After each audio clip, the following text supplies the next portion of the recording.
네, 오늘 시장만 놓고 봐도 미국과 우리 시장이 좀 많이 다르다 이런 느낌이 나죠. 미국은 분명히 오늘 기술주를 중심으로 급락이 좀 나왔거든요. 그럼에도 불구하고 국내 증시는 코스피가 지금 빨간불을 켜고 있는 상황입니다. 시장 얘기 좀 해보겠습니다. JFM 투자연구소의 이진호 소장과 함께하겠습니다. 어서 오십시오. 네, 안녕하세요. 일단 미국 증시 오늘 아침에 급락의 의미를 좀 봐야 될 것 같고요. 네. 우리 시장은 왜 이렇게 달라지는 거죠, 조금? 뭐 수급이 깡패라고 아, 네. 이 개인들의 매수가 무섭습니다. 네. 무섭죠. 예. 그런데 이제 사실은 좀 미국처럼 가주는 게 길게 봐서는 트레이딩하기가 편하죠. 조금은 쉴 때는 쉬고 가야 된다. 쉴 이런 때는 거. 쉬주고 네네. 빠질 만한 시점에서는 좀 빠져주고 그것이 무슨 시세가 끝났다, 추세가 끝났다 차원을 넘어서서 그걸 갖다 이렇게 한번 기술적으로 보시면은 느낌이 좀 오실 것 같은데요. 네네. 어제 테슬라하고 넷플릭스가 사실은 많이 밤사이 빠졌죠. 나온 게 아니고 네. 그저께 실적이 나왔지 않습니까? 네네. 실적 나오는 날 괜찮았죠. 그리고 또 어떻게 보느냐의 나름입니다만 테슬라도 나쁘지 않았고 넷플릭스도 가입자 숫자 늘고 좋았습니다. 네. 좋았는데 그러면 하루 있다가 왜 빠졌느냐 이렇게 볼 수 있습니다. 이게 사실 어제 말고요. 그저께 흐름인데 이거 보시면은 그동안 빠졌던 거에 대해서 빠졌던 거에 있어서 일단은 목표치를 다 채웠죠. 한 294불 정도까지 다 채웠는 게 보이고 그 다음에 데일리도 보면은 이렇습니다. 테슬라 주가가 우선 여기서 이렇게 거래량도 이렇게 좀 줄어들고 있는 와중에 기술적 보조 지표들은 확실히 무겁죠. 무거운 데다가 또 이런 기술적 보조 지표를 보는 데 있어서 제일 큰 이유인 다이버전스를 갖다 찾아가는 과정에서 다이버전스가 보입니다. 그리고 이 패턴도 좀 그래요. 이 패턴도 사실은 이런 패턴입니다. 아마 상승 쐐기형 내지는 다이애고널 웨지라고 해서 구글링 하셔서 여러 가지 이미지를 보시면 이게 많고 네. 이런 거는 몇 년 전에 한번 비트코인 한번 대차게 부러질 때 그전에도 한번 나왔던 패턴이고 하죠.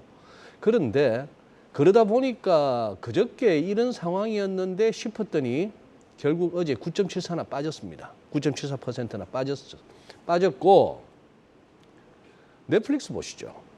넷플릭스도 보시면은 지금 어제 많이 빠졌잖아요. 많이 빠졌는데 자, 요거 작년에 4월 20일 그 무렵입니다. 네. 작년 4월 20일 그 무렵에 하루에 장중에 한 40% 가까이 빠졌다가 35% 폭락하고 마쳤는데 하루 만에 시총 67조 원이 증발해버리고 이날 그때 이제 그 전날 있었던 장마감 후 실적 발표에서 그러니 2022년 1, 2, 3월 동안 1분기 동안의 유료 회원이 작년 4분기와 비교해서 20만 명 줄어들었다.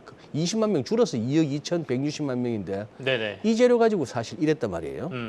그리고 사실 작년은 이게 아니고 2021년까지 많이 올랐던 거에 대해서 계속 빠지고 있던 중이었고 그다음에 연준이 금리를 인상하기 시작했고 네. 이런 것들이 있었습니다만 자 그렇게 했다가 여기까지 왔습니다. 지금 왔는데 여기도 사실 무겁죠. 이렇게 올라가고 있는 와중에 자꾸 이러고 있는데 실적 좋다 해서 올라갔습니다만 그 다음날 그냥 바로 빠졌단 말입니다. 바로 빠졌는데 이것도 보면 얼추 이렇게 보이는 거죠. 야, 얼마큼 왔구나 하는 겁니다. 여기가 163불이었거든요. 163불에서 485불까지 찍고 지금 밀려나고 있으니 지금 3배. 그러니 우리 돈으로 1,000만 원 넣었으면 2,000만 원 갖다가 벌었다는 얘기입니다. 네. 3,000만 원 됐다는 얘기죠. 그런 식의 장이니까. 근데 사실 실적은 이렇지 않습니까? 2분기 전 세계에서 589만 명이 증가했잖아요. 네. 증가했고 매출액도 전년비 2.7% 늘었고 영업이익은 작년 동기 대비 15.8%나 늘었다 했는데 여기는 이런 얼추 일단 비싸다 싶으니까 많이 왔다 내지는 여러 가지로 얘기할 수 있죠. 바이언 루머 세럼 팩트 내지는 선반영 등등으로 해서 빠질 만한 레벨에서 빠졌구나 싶은 그런 상황입니다. 그런데 어제는 조금 이것도 한번 보셔야 될 것 같아요. 네. 미 국채 수익률이 제법 올랐습니다. 2년물 8.5bp 올랐고요. 10년물 같은 경우에도 거의 10bp나 올랐습니다. 상승률이 꽤 오랜만에 크게 나왔어요. 오랜만에 크게 네. 나왔죠.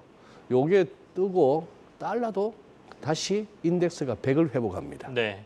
그러니 흘러내린 와중에 이제 99를 갖다 이제 주목하고 있는데 이제 돌고 있죠. 그러니 금리 오르면은 미국 시장에서 국채 수익률로 대변되는 시장 금리가 오르면은 달러도 강해지더라 하는 그 모습은 나타났는데 그러니 이렇게 해서 미국은 어떻게 뭐랄까요? 시장 간에 증시와 채권 시장, 외환 시장 간의 상관관계도 어느 정도로 유지가 되고 네.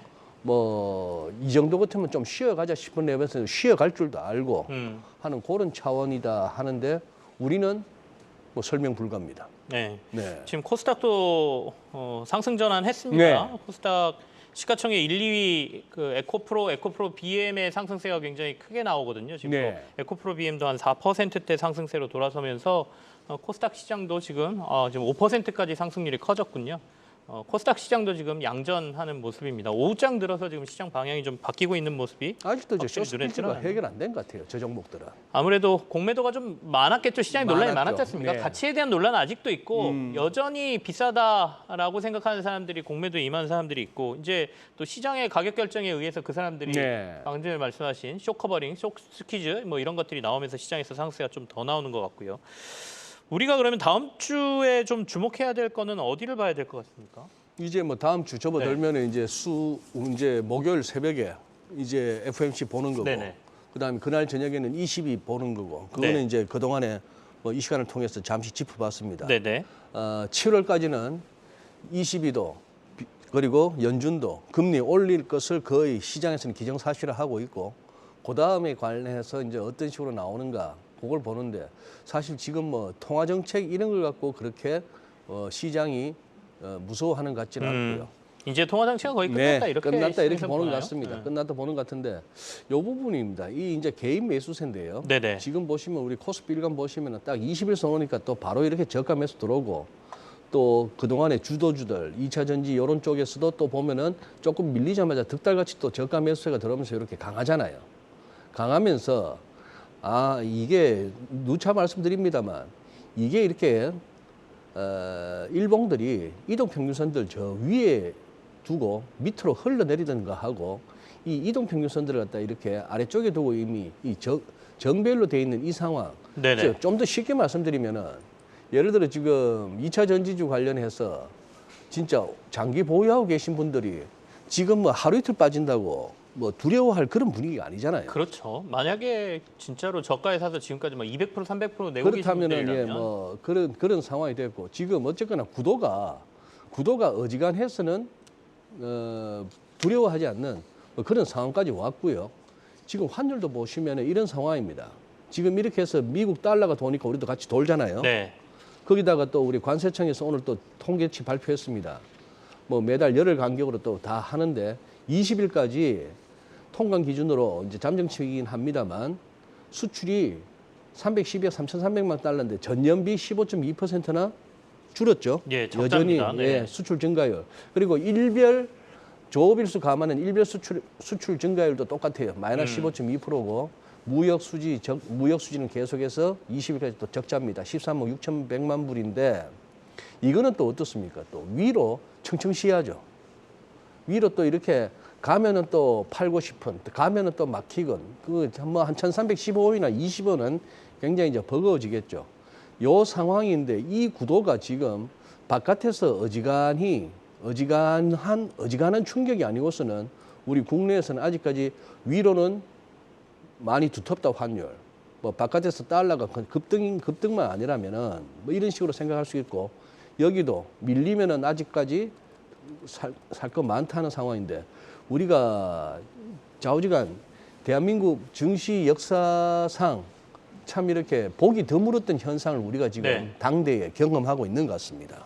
보통은 이제 개인들은 뿔뿔이 흩어져서 힘이 없다라고들 표현 그랬었죠. 많이 하죠. 그래서 저희가 이제 뭐 개미라는 표현을 쓰고 그랬었는데 요즘 보면 이게 뭐 SNS나 네트워크의 힘일까요? 개인들의 매수의 힘이 상대적으로 기관이나 뭐 이런 데들을 앞지르는 듯한 상황이 좀 시장 요즘 환경이 보입니다. 많이 변했죠. 그리고 이 결과가 잠옷 궁금합니다. 진짜 한번 진짜 진정한 네. 이제 시장 내 권력이 음. 이동하느냐. 그동안 늘 개인들 상대로 네. 해먹던 기관, 네. 뭐 외국인 헤지펀드 이런 쪽이 이제 무시 못하는 존재가 되는 이제 거죠. 개인들을 함부로 그거 하다가는 자기들도 된통 당할 수 있는 그런 시장이 됐는지 결국 끝에 가서는 또 누가 이길지. 가 알겠습니다. 궁금한 그런 장소가 되었습니다. 여기서 마무리 짓겠습니다. 네. GFM 투자연구소의 이진우 소장과 함께했습니다. 고맙습니다. 예, 감사합니다.